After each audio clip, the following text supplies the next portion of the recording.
السلام عليكم ورحمة الله وبركاته. نعم، بسم الله الرحمن الرحيم. الحمد لله رب العالمين، والصلاة والسلام على نبينا محمد صلى الله عليه وسلم. أما بعد، ndugu zangu Waislamu, baada ya kumshukuru Allah subhanahu wa ta'ala na kumtakia kipenzi chetu mtume wetu Muhammad, rehma na amani za Mwenyezi Mungu zimfikie. Ahibatul kiram, qad rahila Ramadhani, hakika ya Ramadhani inaondoka. Masiku ya Ramadhani ni machache ambapo kwamba Allah subhanahu wa ta'ala asema katika Qur'an, ayyam ma'dudat, ni masiku ya kuhesabu. Bimaana yakiwa ni masiku ya kuhesabu yanakwenda mbio, na hakika sasa hivi tuko katika 10 la mwisho, ambao kwamba katika hili 10 la mwisho maswahaba walimshuhudia Mtume sallallahu alaihi wasallam akifanya mambo matatu katika hili 10 la mwisho, ambao kwamba hadithi ambao kwamba imepokelewa na mama Aisha radhiallahu anha, ambao kwamba iko katika Sahih Bukhari na Muslim. Asema mama Aisha radhiallahu anha kuwa Mtume sallallahu alaihi wasallam alikuwa akihuisha usiku wake katika ibadat. Na jambo la pili, Mtume sallallahu alaihi wasallam alikuwa akijifunga mkaja. Imana Mtume sallallahu alaihi wasallam alikuwa akijitahidi katika nini? Katika ibadat, anajifunga mkaja kisha anayehuisha usiku wake. Na jambo la tatu, alikuwa akiwaamsha watu wake wa nyumbani, bimaana wake zake alikuwa anawaamsha hata kama walikuwa kwenye siku zao, bimaana hata kama hawezi kuswali, walakini aweze kuamka na kufanya nini? Kufanya adhkar, kuleta adhkar na kuomba dua zake, ambapo kwamba alikuwa anataka kumuomba Allah subhanahu wa ta'ala na kupata pia nini? Faraja ya usiku kama huo wa Lailatul Qadr, ambao kama pia mama Aisha pia anatuelezea kuwa Mtume sallallahu alaihi wasallam asema haya masiku ambao kwamba yanapatikana, masiku ambao kwamba Lailatul Qadr huenda ikakuwa inapatikana ndani yake, ni masiku ya witri, ambao kwamba ni kama usiku wa 21 ambao kwamba tushamaliza, usiku wa 23 ambao kwamba ni leo, na usiku wa 25 au 27 au 29. Naam, lakini katika sisi tunahitalafiana, kuna wengine wako mbele, kuna wengine wako nyuma. Bimaana sasa hivi kuna wale ambao kwamba wako mbele, leo wako 23, kuna wale ambao kwamba leo wako 22. Sasa tufanye vipi ili tuweze kuwa na ile possibility ya kufanya nini? Kuipata hii Lailatul Qadr. Nasema mtume tujifunze kuwa kama venye Mtume sallallahu alaihi wasallam alikuwa anafanya nini? Alikuwa anajitahidi katika haya masiku zote, anakuisha usiku wake, anaamsha watu wake wa nyumbani, anajitahidi na kujifunga mkaja, bimaana anakaa itikafu, anafanya ibadati na kufanya adhkara makoma ya kumtaja Allah subhanahu wa ta'ala.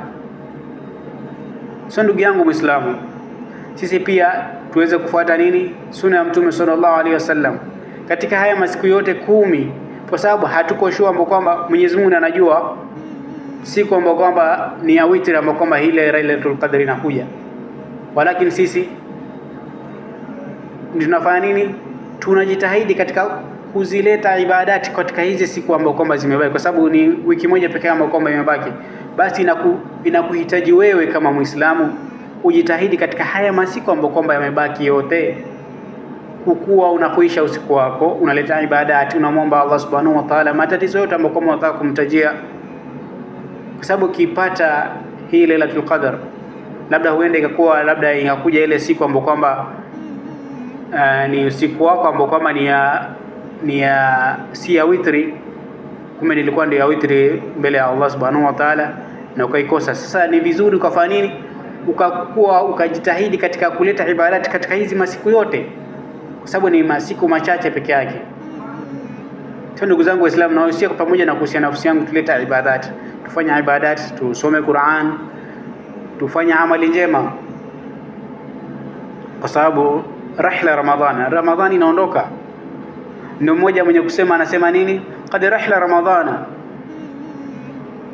anasema Ramadhani inafanya nini, inaondoka. Lakini akasema la tataallam li rahla Ramadhani, lakini usifanye nini, usihuzunike kwa sababu nini, Ramadhani inaondoka. Lianna Ramadhana sayaudu, hakika Ramadhani itafanya nini, itarudi. Bimaana tuko naifunga hii mwakani tena itafanya nini, itarudi.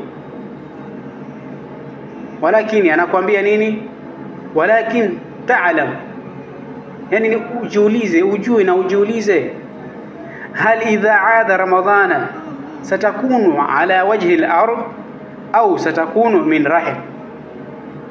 Je, hii Ramadhani itakaporudi next year au mwakani, je utakuwa kwenye hii mgongo wa ardhi ama pia utakuwa umeondoka? Kwa sababu tuko na wengi ambao kwamba tumekuwa nao, ambao kwamba ni marafiki zetu, wengine ni jamaa zetu, ndugu zetu, ambao kwamba ni watu ambao kwamba tumekuwa tunawajua, tumekuwa nao katika Ramadhani ambao kwamba ilipita mwaka jana, walakini tumefika katika Ramadhani kama hii hatujakuwa nao, na wengine labda hata kabla Ramadhani ianze ikawa ndio wameondoka katika mgongo wa ardhi, ama wengine pia tumeingia nao, tumeanza nao lakini hatujamaliza nao au hatutamaliza nao. Na mimi na wewe pia hatujui kama tutafanya nini, tutaweza kufanya nini kupata Ramadhani nyingine, au hatujui hata kama labda tutamaliza hii Ramadhani. Yote iko katika nini, katika mikono ya Allah Subhanahu wa Ta'ala, ambao kwamba yeye ndiye yajua ni wakati gani ambao kwamba utaondoka katika huu mgongo wa ardhi. Basi kama unajua ile ndio jibu lako, ambao kwamba haujui kama itakupata nyingine, ndio yule mwenye kusema kasema nini, sumu saumul maadda wa salli salatul maadda, funga yako ya nini, ya kuaga, au swala yako ya kufanya nini, ya kuaga. Bimaana kama ni kufunga, ufunge kana kwamba hii ndio Ramadhani yako ya mwisho, hautaona Ramadhani nyingine. Yani ufunge kwa yakini, ujitolee. Haya masiku ambayo kwamba yamebaki, labda umekuwa unacheza kule nyuma, walakini haya masiku ambayo kwamba yamebaki, jitolee, uifanye katika nini, katika kujitolea. Yani ufanye kwa yakini kana kwamba unaondoka. Na naambia ukiwa unaswali pia uswali salatul maadha, swali kana kwamba hii ndio swala yako ya mwisho, ambapo kwamba yani hii swala ukimaliza kuswali labda unaondoka next. Yani ni kama Mwenyezi Mungu amekupatia chance ya kufanya nini, uswali hii swala yako moja peke yake kisha uondoke. Kwa sababu naambiwa ukiwa umeondoka, umetolewa roho, labda umeingia katika nini, barzakh, utakuwa yani kama mfano labda wewe ulikuwa ni taruku swala, inafika wakati unatolewa roho, unatamani, unaomba Allah akupatie hata sekunde moja peke yake uende ufanye nini, uende hata kana ni sadaka, lakini hautapata chance. Sasa hivi tuko na chance ambapo kama tuko nayo tuweze tuifanyie nini, tuifanyie bidii, kwa sababu hapa duniani tuna kiti kama wageni. Sisi ni wageni, tunatoka kwa Allah Subhanahu wa Ta'ala. Ndio maana unaona ukisikia mtu amefariki unasema nini, inna lillahi wa inna ilaihi rajiun. Hakika kwa Allah ndio tunatoka kwa Allah, na kwake ndio tutafanya nini, tunarejea kule kwa Allah Subhanahu wa Ta'ala. Bimaana hapa duniani sisi ni wageni, tunakuja kupita. So Allah ametupatia chance ya kufanya nini, ya kuketi katika hii dunia na kufanya ibadat na vitu ambavyo kwamba vitatufanya tuweze kupata rahma ya Allah Subhanahu wa Ta'ala, atuhurumie ili atuingize katika nini, katika pepo yake. So ndugu yangu Muislamu,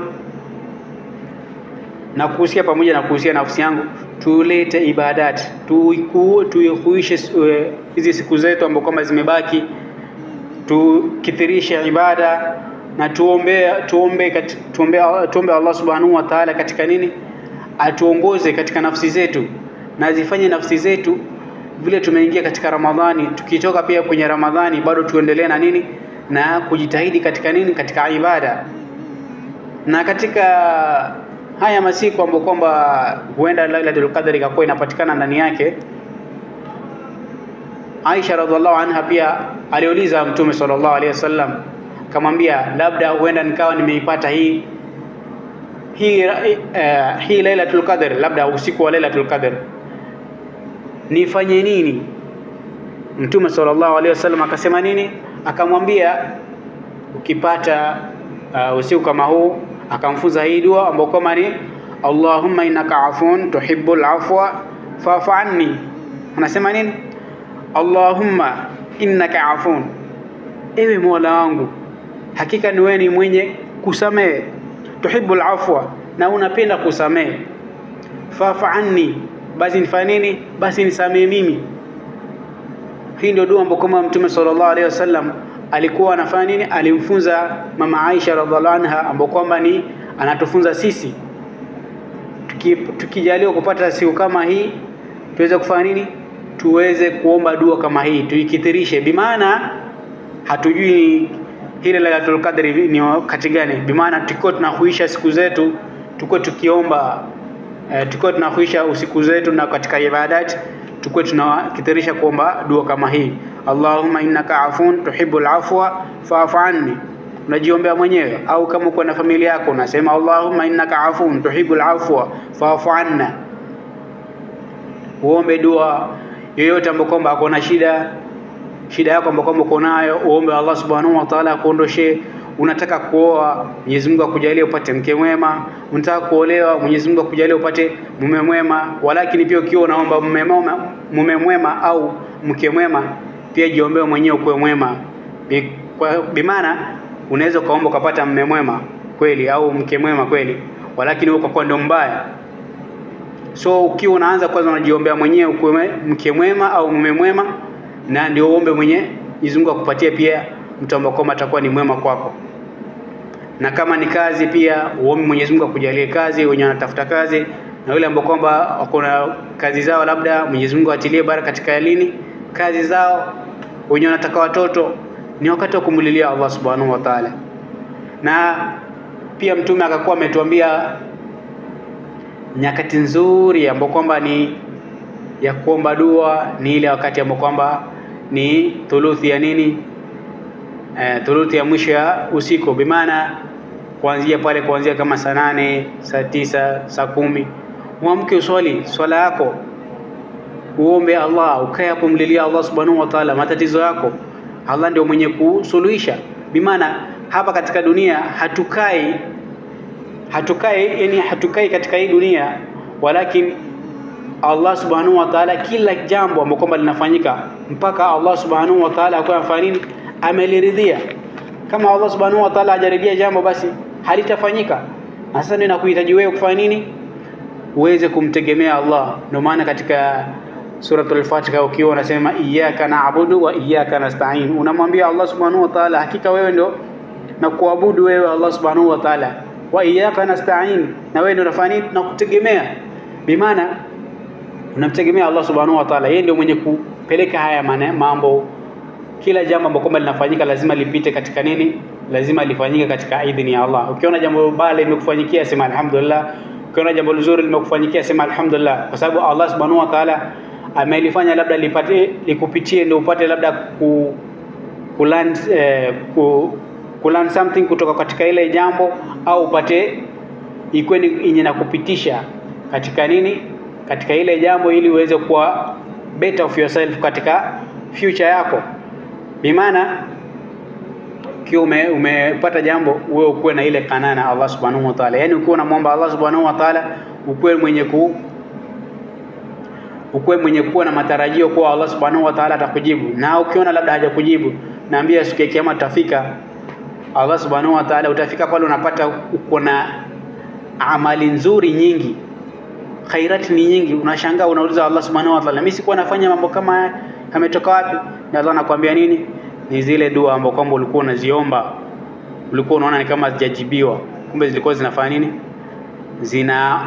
zinajazwa Allah na kuwekea kula akhera. Yani paka inafikia pale hivyo unasema ingekuwa tu labda ni yale yote ambayo kama nilikuwa naomba yasingekubaliwa kule duniani, ilikuwa yamejaa wapi? Huko akhera. So ndugu yangu Muislamu, ukiwa unamwomba Allah subhanahu wa ta'ala, kuwa na ile husnul dhanna na Allah subhanahu wa ta'ala kila wakati. So tujitahidi katika ibadat, katika hizi 10 ya mwisho ambao haya masiku ambao yamebaki labda ni siku 7 siku 8, tuweze kufanya nini? Tuweze katika kutekeleza ibada kwa wingi, tuweze kutekeleza ibada kwa wingi, tufunge saumu za nini, za kuaga, saumul muadda, na tuswali salatul muadda pia, swala za kuaga. Bimaana yani ni kana kwamba unamaliza kabisa, yani unakuwa na full concentration, unakuwa na khushu katika swala yako. Naambia katika ile ibada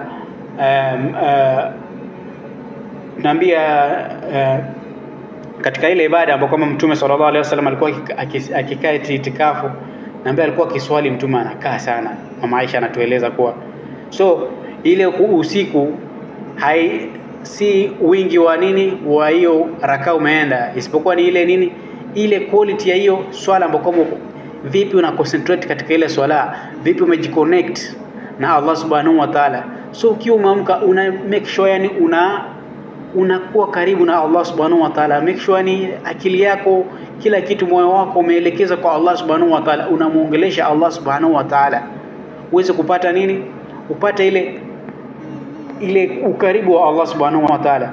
So nakuhusia pamoja na kuhusia nafsi yangu tuweze kuzidisha ibada. Kufikia hapo nawatakia Ramadhani njema, saumu makubuli. Assalamu alaikum wa rahmatullahi wa barakatuh.